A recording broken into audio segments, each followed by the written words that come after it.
officiel à présent et on poursuit avec la valse des sélectionneurs puisque l'Allemagne a trouvé le sien. Après la terrible élimination face au Paraguay en 16e de finale de la Coupe du Monde 2026, la Nationalmannschaft et Julian Nagelsmann ont mis fin à leur collaboration de près de 3 ans début juillet. Une décision attendue qui a ensuite contraint la fédération allemande à chercher son remplaçant. Rapidement, un nom s'est dégagé pour prendre la succession de l'ancien entraîneur de Leipzig et du Bayern Munich, Jürgen Klopp.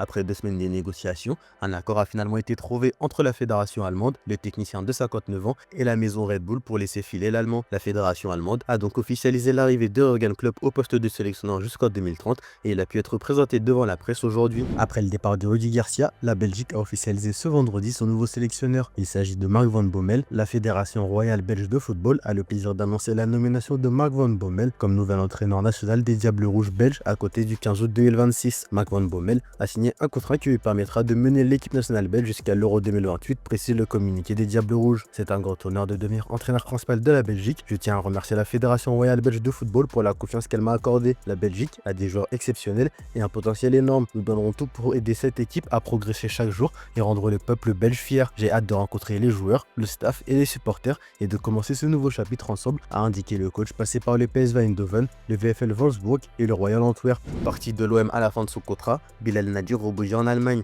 Comme annoncé ces derniers jours, le milieu de terrain de 22 ans s'en va du côté de Hambourg, historique club de Bundesliga, qui a réussi à se maintenir la saison passée en tant que promu. Le milieu de terrain franco-marocain nous rejoint libre en provenance de l'Olympique de Marseille et signe un contrat à long terme, explique le communiqué du club allemand. On le savait déjà, Martin James a quitté le Paris Saint-Germain à la fin de ce contrat le 30 juin dernier. Le gardien était pressenti pour filer du côté de Cologne. L'information est désormais confirmée par le club allemand depuis ce matin. Le joueur de 18 ans a signé jusqu'en juin 2029. Rejoindre le FC Cologne est une formidable opportunité pour moi. J'ai beaucoup entendu parler du club et notamment de la ferveur incroyable de ses supporters. Ils sont toujours au soutien de l'équipe, a réagi le jeune portier. Il devrait être le 3e gardien dans la hiérarchie cette saison. Après les sélectionneurs et les transferts, place au maillot à présent. Et on commence avec celui du FC Barcelone. Après un maillot domicile original, les Blaugrana persistent et proposent une tunique extérieure atypique avec un dégradé du noir au violet. Cette nouvelle tunique rend hommage aux souvenirs et aux émotions qui unissent les supporters au club depuis des générations. À travers cette campagne, les Gunners célèbrent des histoires personnelles de leurs fans et leurs joueurs, des exploits des invincibles aux gestes iconiques de Dennis Bergkamp, en passant par les coups francs de Declan Rice ou encore les jeunes talents issus de All End. Un maillot pensé comme un symbole du passé, du présent et de toutes les histoires qu'Arsenal espère encore écrire.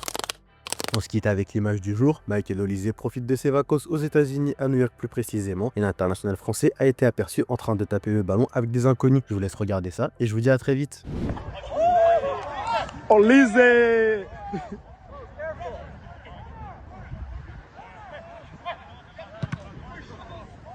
This is